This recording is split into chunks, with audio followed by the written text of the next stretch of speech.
कुछ प्रेम कहानियाँ हवा में गूंजती हैं, कुछ ज़मीन पर लिखी जाती हैं, पर कुछ कुछ ऐसी होती हैं जो समय से परे देवताओं की सांसों में बसती हैं। यह कहानी भी ऐसी ही है, जहाँ प्रेम ने समाधि को तोड़ा, जहाँ प्रतीक्षा ने तांडव को शांत किया और जहाँ दो आत्माएं एक युग बन गईं। वो शिव थे, वो शक्ति थी और उनका मिलन एक ब्रह्मांड की पुनर्रचना। संसार के आदि युग में जब जीवन सरल था और प्रेम कठिन, तब जन्मी थी सती, प्रजापति दक्ष की पुत्री, जिसके शरीर में अग्नि पर आत्मा में शांत नदी थी। सती ने अपनी आंखों से पहली बार जब शिव को देखा, वो कैलाश के शांत ध्रुव पर ध्यान में लीन थे। भस्म से सना शरीर, आंखें बंद, और फिर भी सब कुछ देखती हुई उनकी मौन शक्ति ने सती को विचलित कर दिया। वो जानती थीं, ये कोई साधारण योगी नहीं, ये तो वही है जिसे हर आत्मा ढूंढती है।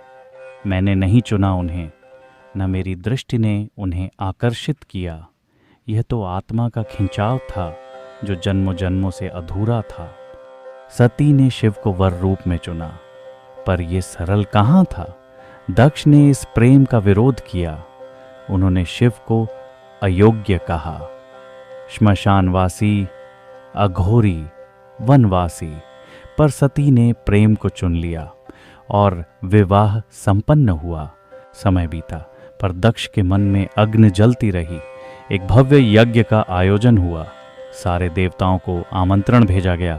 शिव को छोड़कर सती ने आग्रह किया, मैं अपने पिता के घर जाऊंगी। शिव बोले, जहां आदर न हो वहां जाना केवल देह का जाना है। पर सती गई अकेली, हृदय भारी लेकर। यज्ञ मंडप में पहुंची तो ना कोई स्वागत, ना कोई स्नेह, बस व्यंग्य और शिव के लिए अपमान। सती थर्र गईं। उन्होंने देखा, पिता की आंखों में अहंकार, देवताओं की आंखों में मौन सहमति और अपने प्रेम का तिरस्कार। अगर मेरा अस्तित्व उसके नाम से ही जुड़ा है, तो फिर बिना उसके मैं केवल एक छाया हूं। सती ने यज्ञ कुंड में प्रवेश किया। शिव का अपमान उसके प्रेम की अंतिम परीक्षा बन गया और अग्नि ने उन्हें अपने भीतर ले लिया। शिव को ज्ञात हुआ, उनकी सती अब नहीं रही। कैलाश पर मौन फट पड़ा। गंगाएं थम गईं। वायु ने बहना बंद कर दिया। शिव ने सती का मृत शरीर उठाया और तांडव किया विनाश का नृत्य। उनके चरणों की गति से पर्वत कांपे, आकाश चीख पड़ा, सारी सृष्टि डगमगाई। प्रेम जब रोता है तो वो केवल अश्रु नहीं बहाता, वो ब्रह्मांड का संतुलन तोड़ देता है। विष्णु ने सुदर्शन चक्र से सती के शरीर को विभाजित किया। जहां जहां अंग गिरे वहां बने शक्तिपीठ और शिव अंततः ध्यान में चले गए, समाधि में, जहां कोई प्रवेश नहीं कर सकता। वर्षों बाद हिमालय की गुफाओं में जन्मी पार्वती, नवयुवती, सौम्य, पर भीतर से चिरपरिचित ऊर्जा। वो खेलती तो प्रकृति मुस्कुराती, वो मौन होती तो हवाएं थम जाती। पिता हिमवान, माता मैना, पर उनके भीतर कोई और ही सन्नाटा था, कोई अधूरा स्पर्श, कोई अनकहा नाम। और जब उन्होंने शिव की कथा सुनी, उसकी आंखों में आंसू आ गए और हृदय ने पहली बार जाना, उसकी आत्मा उसे खोज रही थी। पार्वती ने सब कुछ त्याग दिया, भोग, विलास, सुख, सब कुछ। जंगलों में गई और कठोर तप आरंभ किया। बरसों तक न अन्न न जल, सिर्फ शिव का नाम।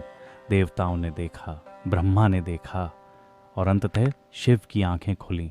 पर वो प्रेम नहीं चाहते थे, वो स्वतंत्र थे, निर्लिप्त। देवताओं ने कामदेव को भेजा, प्रेम बाण चलाया गया।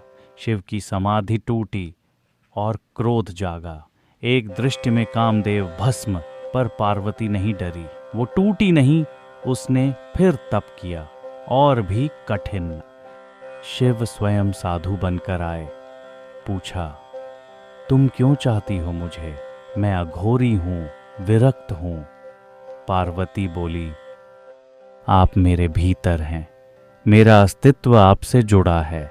मैं आपको नहीं चाहती, मैं आपको पहचानती हूं। शिवजी मौन हो गए। मौन में प्रेम फूट पड़ा।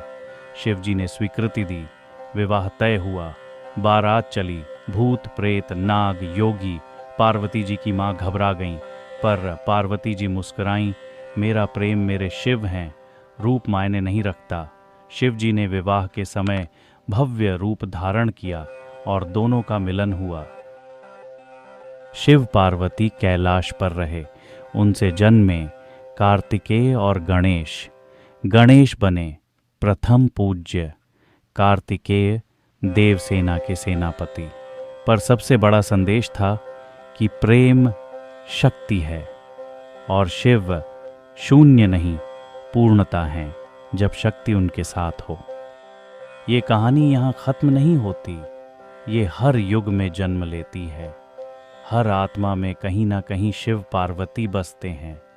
जब प्रेम अधूरा हो, जब प्रतीक्षा असहनीय लगे, तो इस कहानी को याद करना, क्योंकि सच्चा प्रेम भागता नहीं, वो प्रतीक्षा करता है।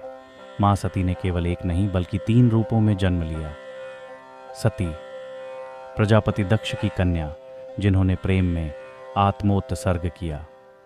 पार्वती हिमवान की पुत्री, जिन्होंने प्रेम को सिद्ध किया। काली दुर्गा शक्ति का रौद्र रूप, जिन्होंने अधर्म का विनाश किया। हर जन्म में उनका शिव ही उनका सत्य रहा। वो शक्ति हैं जो हर जन्म में अपने शिव की ओर लौटती हैं, क्योंकि वही प्रेम है जो काल को भी पार कर जाए।